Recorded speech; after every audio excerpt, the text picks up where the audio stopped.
Welcome, Tartaros here with another update for GoRR, Glory of Rome Remastered. Yeah, I was busy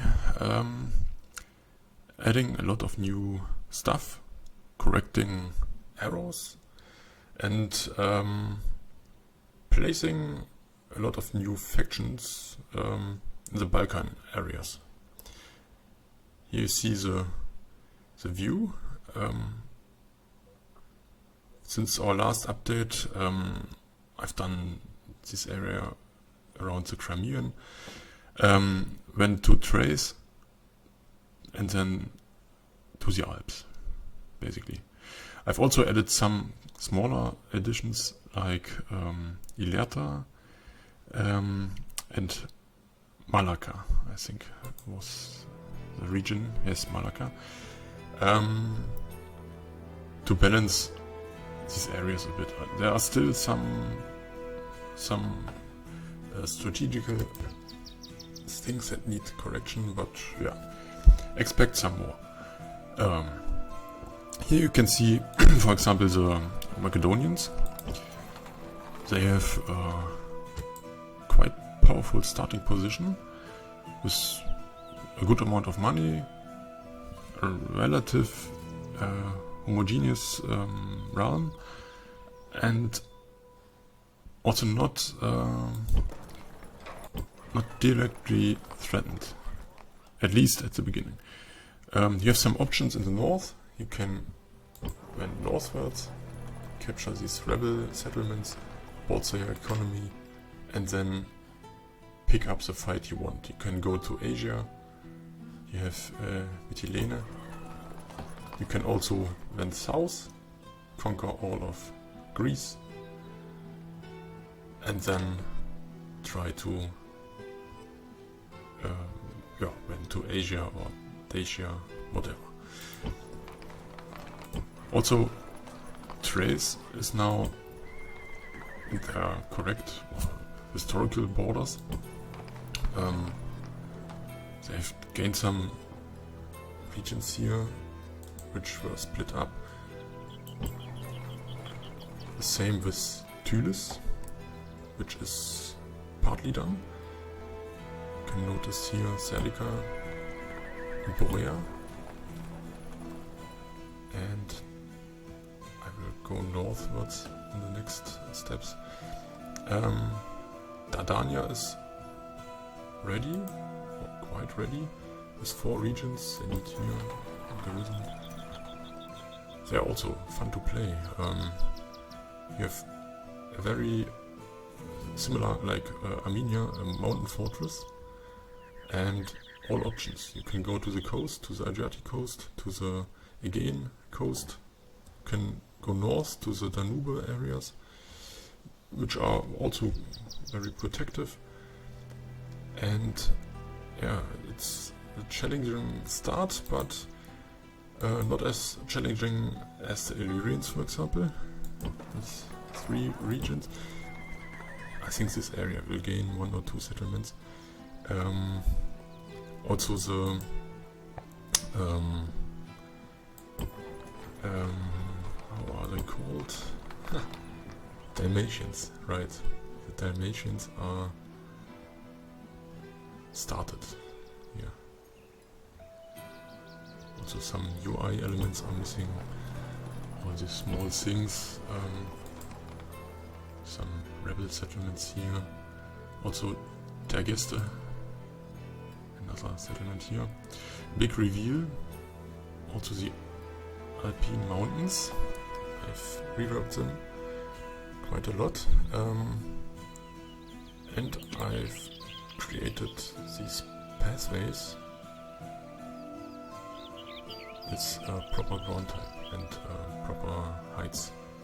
Also these areas here you can pass through Aventicum, but also through this narrow path, which is kind of hidden at the moment, but it's passable.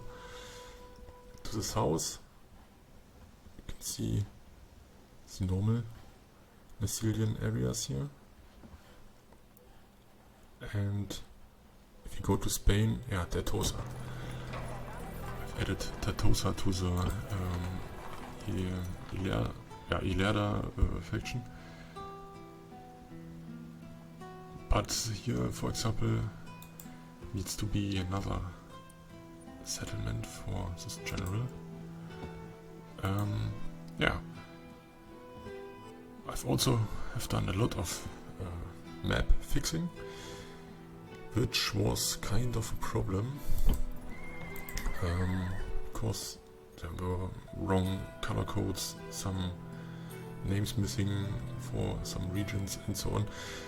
A lot of things that are barely noticed by anyone, but which are important for the stability, have been fixed. I've also worked on some coastlines, like this here, for example, which is still not ready because I didn't update it, the map files. But I try to improve the coastlines to get them more natural, not this edgy and kind of mechanical appearance and more aesthetically pleasing coastline. But overall, I'm in total about 470 regions, and the count is growing because now are coming the interesting parts where I didn't have much source material. I found some maps for Geisha, for example, or Dacia, and also for Germania, but it's very difficult. But we will see. This is interesting. Also to have all these factions here. And once I'm releasing the 0.1, I think I will start a let's play or some let's plays, at least for 20 or 30 turns, just to try to play with the smaller factions, how they evolve money-wise. Also migration, is it working? What are the others doing? All these things here. Yeah. Because there are at the moment a lot of horde factions roaming around, but this is because I didn't have the regions here ready to place them in a proper space. But also here the Bowie faction, which also have Bononia near the Roman borders, and a lot of small things which get ready. Maybe I play as Epirus, try to conquer southern Italy. I don't know. A lot of interesting starting positions, and also Bithynia is quite a challenge. But they have 4 powerful regions, which is more than, for example, Pergamon. And they can decide, can pick up the Greek cities and the Black Sea colonies and form kind of a small empire. There are 2 powerful states, city-states. They can try to gain Paphlagonia or the Galatians, and once a faction is growing over 4 or 5 settlements, you start to earn money. As you notice here with the Macedonians, they are a mid-faction with I think 7 or 8 settlements at the beginning, and with that you start to gain money, but which is also needed because you need an army, a standing army, in 1 or 2 places at least, one in the north, for example, one in the south, and you also need to fight in Corinth, definitely. Either the Greek cities or those two leagues here will start to attack you at one point. If the Epirotes are in combat with the Romans, I think you have a quite secure border here, because the mountains are also like a division, and it takes some time to cross these mountain areas and start an invasion into Pella or Larissa. And the northern factions here are quite weak, at least at the beginning. And yeah, that's a small update. I was quite busy, I think, but still not done. And work is continuing, so stay tuned for the next one. I hope I will finish all these areas here in the north, maybe also the southern German areas, and yeah, then Scandinavian areas, eastern areas, which are very interesting, but also very less source material. But that will be interesting. Also the starting positions here with all these small tribes, Mazagete,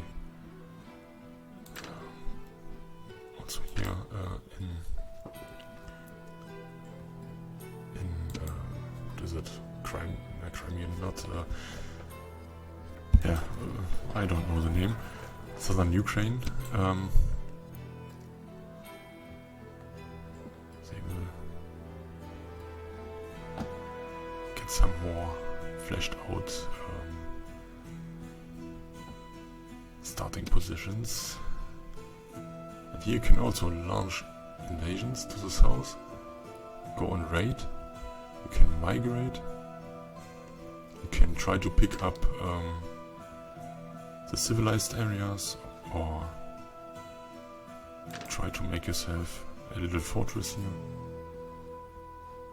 It's all in the open. Okay.